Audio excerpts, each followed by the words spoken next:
Bon, voilà. Finalement, tout le monde est d'accord. Les États-Unis vont pas bien, Olivier. Mais les États-Unis vont pas bien. Ça fait longtemps qu'ils vont pas bien. C'est bien pour ça que d'ailleurs on a la preuve que les quantitative easing ne marchent pas. Je vous rappelle qu'ils en ont fait quand même 3 et qu'ils vont en faire un 4e bientôt. Donc on sait que ça ne marche pas. On sait que ça ne marche pas économiquement.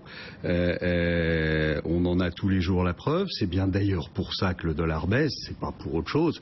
C'est parce que on sent que le grand écart qu'on avait prévu en fin d'année n'est pas un grand écart puisque Madame Yellen ne continuera pas à augmenter ses taux. Et parce que aujourd'hui, vous avez de plus en plus de bureaux qui sont en train de réviser en baisse à toute vitesse les résultats pour le premier et pour le deuxième trimestre, et que ça fleure bon la récession. On est en négatif sur les résultats attendus pour le premier et pour le deuxième trimestre. Donc on sait que là, depuis plusieurs mois, tout ce qui est commande de biens durables, tout ce qui est vente au détail, etc., sont des chiffres qui sont mauvais. Alors évidemment, tout le monde se rattrape aux branches sur les 4,9% de taux de chômage, qui est un vrai gag. C'est un vrai gag. Je me suis plongé dans les chiffres. C'est assez intéressant. Je conseille à tout le monde d'aller ouvrir le BLS. Et le BLS, vous regardez page 31-32, les tableaux B1. C'est passionnant, les tableaux B1. Passionnant, c'est venir avec. Ah, mais c'est passionnant. C'est comment transformer un chiffre ultra négatif en chiffre positif. Alors, vous prenez le secteur des ventes au détail, retail sales, et là, on vous annonce fièrement 57 000 emplois créés, ce qui est quand même un tiers de tous les emplois créés, puisque le chiffre était de 150 et quelques mille. Donc 57 000, non, emplois créés. Et c'est là que c'est drôle.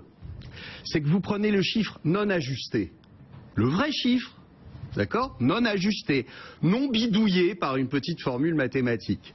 Et là, vous tombez sur quoi? 583 000 destructions d'emplois. Elle est bonne, non?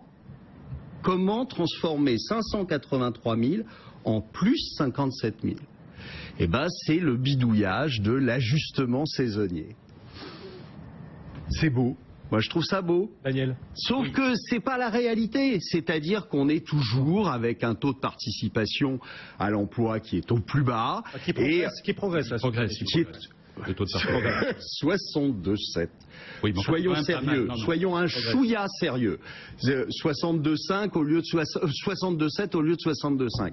Vous êtes toujours sur un marché de l'emploi qui est atone aux États-Unis. Avec une moyenne mensuelle de plus de 200 000 créations de postes depuis 2 ans, avec des salaires qui accélèrent quand même, comme on l'avait pas vu depuis un moment. Calculez exactement comme ce que je viens de vous dire. C'est facile. Si vous voulez, quand vous avez des chiffres qui servent uniquement à la propagande américaine, c'est-à-dire nous sommes en croissance, donc nous allons bien, et vous devriez faire la même chose que nous, c'est de la propagande. Ça fait 6 ans que vous dites que les États-Unis c'est de la publicité mensongère. Plus qu'ils ne créent, mais c'est un fait. C'est-à-dire que quand vous regardez les choses, vous n'êtes pas aujourd'hui sur un rythme de croissance de l'emploi qui est bon.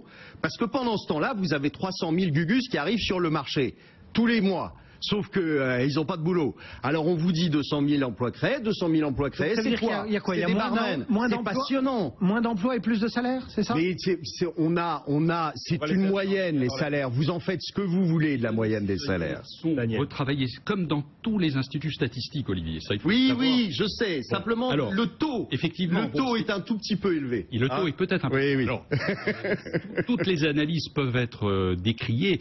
Il n'empêche quand même que les États-Unis ont créé de l'emploi. Ça, on ne peut pas le contester, même si les chiffres sont peut-être un petit peu surfaits. La réalité est quand même qu'il y a pas mal d'emplois. Moi, je connais des gens qui sont aux États-Unis qui ont du mal à trouver des salariés parce que, encore une fois, les emplois de valeur ajoutée... Vous avez toujours des gens qui ont du mal à trouver des salariés, monsieur. Même en France, vous avez des gens qui ont du mal à trouver des salariés. Bien ça évidemment. n'empêche qu'on se trimballe avec un taux de chômage qu'on n'a jamais vu. Enfin, faut arrêter avec ça. C'est pas parce que vous allez devant un magasin et que vous avez 3 pelés devant le magasin que la consommation est repartie. Bon, mais enfin, faut arrêter avec ce genre d'exemple qui ne veut rien dire. C'est simplement aujourd'hui, on peut constater que l'emploi aux États-Unis n'est pas reflété par le chiffre de 4,9.